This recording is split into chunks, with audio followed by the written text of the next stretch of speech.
గత కొన్ని రోజులుగా ప్రవీణ్ పగడాల గారి ఆకస్మిక మరణం సంచలనం సృష్టిస్తూ ఉంది. కేవలం మన తెలుగు రాష్ట్రాల్లోనే కాదు, ఇండియాలో ఉన్న అనేక రాష్ట్రాల్లోనూ విదేశాల్లో కూడా ఆయనకి అభిమానులు ఉండటం వలన అనేక చోట్ల దీని సందర్భంగా ప్రదర్శనలు జరుగుతూ ఉన్నాయి, కండోలెన్సెస్ మీటింగ్ జరుగుతూ ఉన్నాయి, ప్రేయర్ మీటింగ్ జరుగుతూ ఉన్నాయి. యావత్ ప్రపంచమంతా కూడా ఈ కేసులో ఏం జరుగుతుంది అనేటటువంటి ఉత్కంఠతతోటి అందరూ ఎదురు చూస్తూ ఉన్నారు. అయితే ఈ కేసులో ఇది ఎందుకు ఇంత జరుగుతుందంటే కేవలం ప్రవీణ్ పగడాల గారి యొక్క వ్యక్తిత్వం, ఆయన క్రైస్తవ సమాజానికి చేసినటువంటి సేవ, ఒక సోషల్ వర్కర్గా, ఒక మేధావిగా, ఒక పాస్టర్గా, ఒక స్పీకర్గా, ఒక డిబేట్లో ఉన్నటువంటి క్రైస్తవ సమస్యల్ని ప్రస్తుతించేవారిగా ఆయనకున్నటువంటి ఆ యొక్క విపరీతమైన పాపులారిటీ దీనికి కారణమని చెప్పేసి నేను మీ అందరికీ విన్నవించుకుంటూ ఉన్నాను. ఆ తర్వాత దీంట్లో మన ఉద్దేశం ఏంటంటే సైంటిఫిక్ ఇన్వెస్టిగేషన్ జరిగి, ఇంపార్షియల్ ఇన్వెస్టిగేషన్ జరిగి, దాంట్లో యాక్చువల్గా ఈ అనుమానాస్పదమైనటువంటి మృత్యువుకి కారణం ఏంటో ఇన్వెస్టిగేటింగ్ ఏజెన్సీస్ బయట పెట్టాలి అనేది మా యొక్క కోరిక, మా యొక్క డిమాండ్. అయితే ఆ సంఘటన జరిగినప్పుడు అనేక మంది క్రైస్తవ సోదరులు కానివ్వండి, లేకపోతే యాక్టివిస్టులు కానివ్వండి, వీళ్ళందరూ కూడా ఈ అనుమానాస్పదలో మృతి చెందటం అనేది ఇది యాక్సిడెంట్ కాకపోవచ్చు, యాక్సిడెంట్ కాకుండా దీంట్లో మృత్యు వెనక ఏదో కుట్ర జరిగి ఉండవచ్చు, లేదా హత్య కూడా జరిగి ఉండవచ్చు అనేటటువంటి అనుమానాలు వ్యక్తం చేశారు. అందుకని ఆ రోజు చాలా వేల సంఖ్యలో అక్కడ పోస్ట్ మార్టం చేసేటప్పుడు హాస్పిటల్ దగ్గర కానీ, పోలీస్ స్టేషన్ దగ్గర కానీ అందరూ గుమ్మిగూడారు అక్కడ.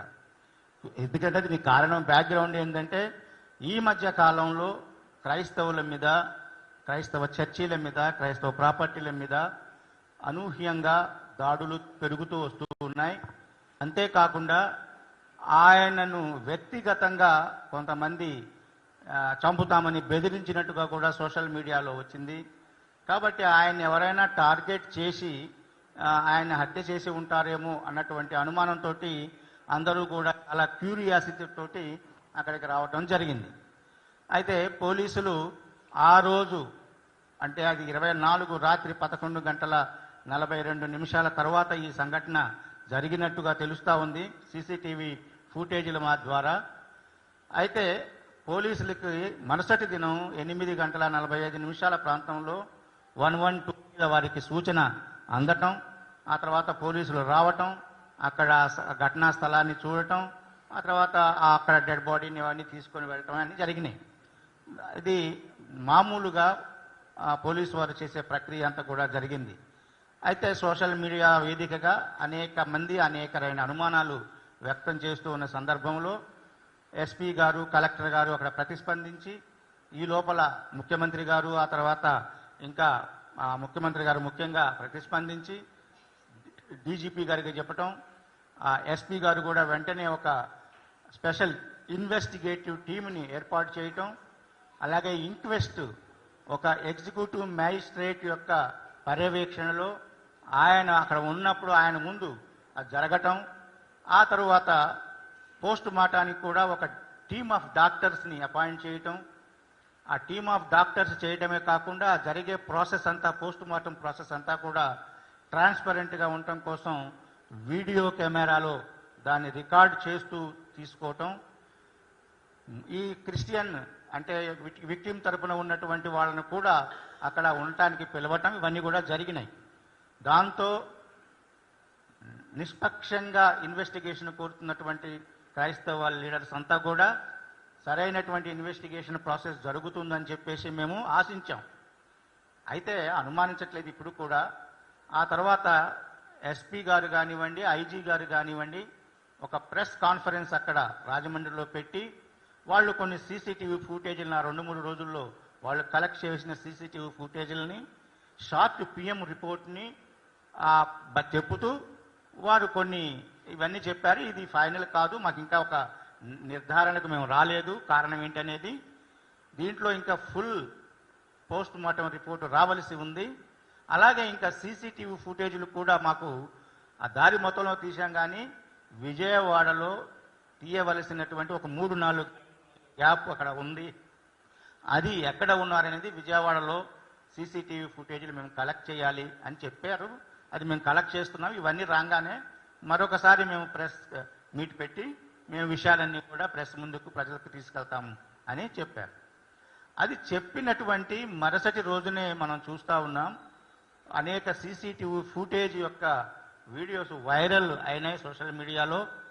ఆ ప్రవీణ్ పగడాల గారిని ఒక రోడ్డు సైడు తాగుబోతుగా చూపించడానికి ఒక ప్రయత్నం ఇక్కడ జరిగింది. ఇప్పటికీ కూడా ఏంటంటే ఆ ప్రయత్నం ఆయన తాగి అట్లా ఆ మత్తులో బండి నడపటం వలన యాక్సిడెంట్ అయి చనిపోయారు అని చెప్పేసేటటువంటి ఒక నరేటివ్ని సోషల్ మీడియా వేదికగా వైరల్ చేసి దాన్ని పనిగొట్టుకుని చేయటం జరిగింది. ఈ సందర్భంగా ఈ వేదిక ముఖంగా నేను అందరితో రిక్వెస్ట్ చేసేది, నివేదన చేసేది అంటే మా అందరి తరపున ప్రవీణ్ పగడాల గారు చాలా ప్రాముఖ్యమైనటువంటి మేధావి, చాలా ప్రాముఖ్యమైనటువంటి క్రైస్తవ నాయకులు, ప్రాముఖ్యమైనటువంటి పాస్టరు. ఆయన ఎరిగినటువంటి వాళ్ళు ఈ 2 తెలుగు రాష్ట్రాల్లోనే కాదు, అనేక రాష్ట్రాల్లోనూ ఇతర దేశాల్లోనూ కూడా ఉన్నారు. టీవీ మాధ్యమం ద్వారా కానివ్వండి, యూట్యూబ్ల మాధ్యమం ద్వారా కానివ్వండి, ఆయన గుర్తుపట్టిన వాళ్ళు దాదాపుగా ఎవరు ఉండరు. అలాంటి వ్యక్తి రోడ్డు మీద వెళుతూ వైన్ షాపులో వైన్ బాటిల్స్ కొనుక్కొని రోడ్డు మీద కూర్చొని తాగి బండి నడపలేక అలిసిపోయి ఎక్కడో రోడ్డు పక్కన పార్కులో రెస్ట్ తీసుకొని ఆ ఫుట్ పాత్ మీద కూర్చొని వెళతారని చెప్తే అది నమ్మటానికి ఎవరు కూడా, అంటే చదువు సంధ్య లేని ఏ పామరుడు కూడా దాన్ని ఎవరు కూడా నమ్మటానికి సిద్ధంగా ఉండరు. ఇది అందరూ ఆలోచించవలసినటువంటి విషయం. అయితే మేము ఈ ప్రెస్ మీట్ ద్వారా 2 రకాలైనటువంటి మాటలను ఇక్కడికి తీసుకొని రావాలనుకుంటున్నాం. మొదటిది, క్రైస్తవుల్లో కూడా అనేక మంది యాక్టివిస్టులు, యువ పాస్టర్లు కొంతమంది, యూట్యూబర్లు కొంతమంది అనేకమైనటువంటి అనవసరమైనటువంటి ఈ మీడియా, సోషల్ మీడియాలో ఇన్వెస్టిగేషన్ చేస్తూ వాళ్ళ పాండిత్యాన్ని ప్రకటిస్తూ వాళ్ళు అనేకమైనటువంటి స్పెక్యులేషన్ మీడియాలో పెట్టారు. ఒక రకంగా కొంతమంది అతి ఉత్సాహంతో ఇతరుల మత మనోభావాలని కించపరిచే రకంగా మాట్లాడారు. అది మేము ఒప్పుకుంటాం. ఎవరైనా సరే క్రైస్తవ యువకులు కానీ క్రైస్తవులుగా సోషల్ మీడియాలో యాక్టివ్గా ఉన్నటువంటి వాళ్ళు కానీ ఇతర మతాలను కించపరుస్తూ, ఇతర మతాలని వాళ్ళ యొక్క మనోభావాలను దెబ్బతీస్తూ, ఆ క్రైస్తవులుగా కాకుండా అన్క్రిస్టియన్ లైక్ బిహేవియర్ చేశారని చెప్పేసి వారందరినీ కూడా మేము ఈ పత్రికాముఖంగా కూడా ఖండిస్తున్నాం.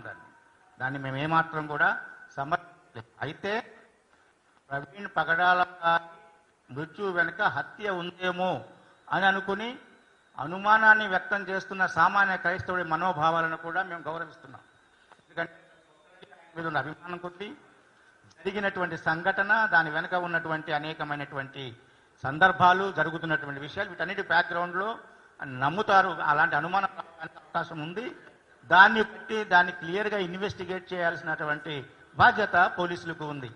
పోలీసులు వాళ్ళ చెప్పారు, ఎవరి దగ్గర అయినా కానీ ఏమైనా కానీ దీంట్లో సాక్ష్యం ఉంటే ఆ సాక్ష్యాధారాలను మా స్పెషల్ ఇన్వెస్టిగేటివ్ టీమ్కి మీరు షేర్ చేసుకోవచ్చు. దాని మీద మేము అన్ని రకాలుగా దాన్ని ఇన్వెస్టిగేషన్ చేస్తాము అని కూడా పోలీస్ వారు, ఐజీ గారు కానీ ఎస్పీ గారు కానీ ఆ యొక్క ప్రెస్ మీట్లో చెప్పారు. చెప్పిన తర్వాత ఎవరి దగ్గరైనా ఏదైనా కానీ అటువైపు కానీ ఇటువైపు కానీ ఎవిడెన్స్ ఉంటే ఆ ఎవిడెన్స్ని పోలీసులకు అప్పచెప్పి ఆ పోలీసుల ఇన్వెస్టిగేషన్కి ఇస్తే చాలా బాగుండేది.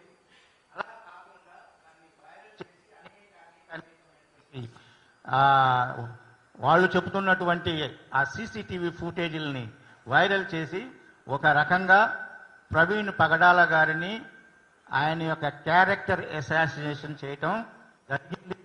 దీన్ని కూడా మేము ఈ పూర్తిగా ఖండిస్తున్నాం. రెండు కూడా మేము యాక్సెప్ట్ చేయకుండా ఉండాలి. ఒకవేళ వాళ్ళ దగ్గర అన్నా కానీ ఏమైనా ఎవిడెన్స్ ఉంటే అది పోలీసులకు పోలీసులు అన్ని పరీక్షించిన తర్వాత వాళ్ళు నిజమని వాళ్ళు బయట పెడితే దాన్ని మేము యాక్సెప్ట్ చేయడానికి ఆలోచించవచ్చు. అది కాకుండా ప్రైవేటు వ్యక్తుల ద్వారా ఎందుకు ఈ వీడియో ఈ CCTV ఫుటేజీలు సర్క్యులేట్ చేయాల్సిన అవసరం ఏర్పడింది. నేను ఆ రోజే ఉన్నతాధికారులతో మాట్లాడాను. పోలీస్ అధికారులతో మాట్లాడినప్పుడు వాళ్ళు ఏమన్నారంటే ఇది మేము పెట్టినటువంటి సర్క్యులేట్ చేస్తున్నటువంటి ఫుటేజీలు కావు, ఇవి మాకు సంబంధం లేదు అని చెప్పారు. అలాంటప్పుడు ఈ ఫుటేజీలని సర్క్యులేట్ చేయడానికి ఎవరికి అవసరం వచ్చింది? ఇది నెంబర్ 1.